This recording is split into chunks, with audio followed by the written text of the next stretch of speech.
60 জন দিয়ে 31 জনের মেজরিটি দিয়ে কি আপনি বাতিল করে দিবেন? সেটা কি 2/3 মেজরিটি যারা পেয়েছেন তারা কি এটা মেনে নেবেন? এই যে আজকে সবচেয়ে বেশি আলোচনায় যে আহ, সংবিধান সংস্কার কমিশন এবং সেটার শপথ নেয় নাই, বিএনপি শপথ নেয় নাই, জামাত এবং এনসিপি শপথ নিয়েছে। এই যে বিএনপি নিল না এবং জামাত এনসিপি নিল, এটি দিয়ে আসলে কি মিন করে, কি হতে যাচ্ছে আসলে? আমি তো কি মিন করে রাজনৈতিক আলোকে যদি বলেন ওখানে আমি কিছুই বলতে পারবো না, কারণ আমি তো রাজনীতিবিদ না। তবে আইনের কথা যদি বলেন যে আইনে কি মিন করে, তাহলে আমি বলবো যেটা তাদের শপথ যেটা নিয়েছে এনসিপি জামাত, এটার কোনো মিন করে না, এটা মিনিংলেস। আর বিএনপি যেটা করেছে সেটা সংবিধান অনুযায়ী করেছে, কারণ সংবিধানে যা আছে এর বাইরে তো সরকার চলতে পারে না। কেন, এখন তো আমরা গণতন্ত্রে ফিরে এসেছি, আমরা তো গণতন্ত্রের ট্রেনে উঠে গেছি।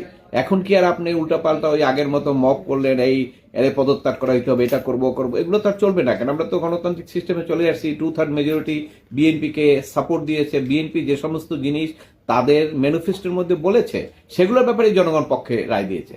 অতএব ওই ম্যানিফেস্টোতে যা আছে এর বাইরে তো বিএনপির করার কোনো কিছু দরকার নাই, এবং তারা করবে বলেও তো মনে হয় না। কেন করবে? কেন, তারা তো ম্যানিফেস্টো জনগণের কাছে দিয়ে দিয়েছে, এবং যত ম্যানিফেস্টো দিচ্ছে সবগুলো এই যে এক টার্মে করতে পারবে তাও তো বলা যায় না, তাই না? কাজগুলো তো করতে হবে। কারণ একটা সংবিধান চেঞ্জ করা তো সহজ কথা না, অনেকগুলো বিষয় বিবেচনা করতে হয়, বিল আনতে হয়, আলোচনা হয়, ডিসকাশন হয়, তারপরে এগুলো আবার আদালতে যায়, সবকিছু হওয়ার পরে তারপরে ফাইনাল হয়। তো সেক্ষেত্রে এই জিনিসগুলো আছে। তবে যেখানে যে সমস্যাটা হলো সেটা হলো বিএনপির বিরুদ্ধে যারা আছেন, যদিও তারা সবাই একই ছিলেন 5ই আগস্টে, শুধু এখন নির্বাচনে ক্ষমতার কারণে তারা আলাদা হয়ে গেছেন।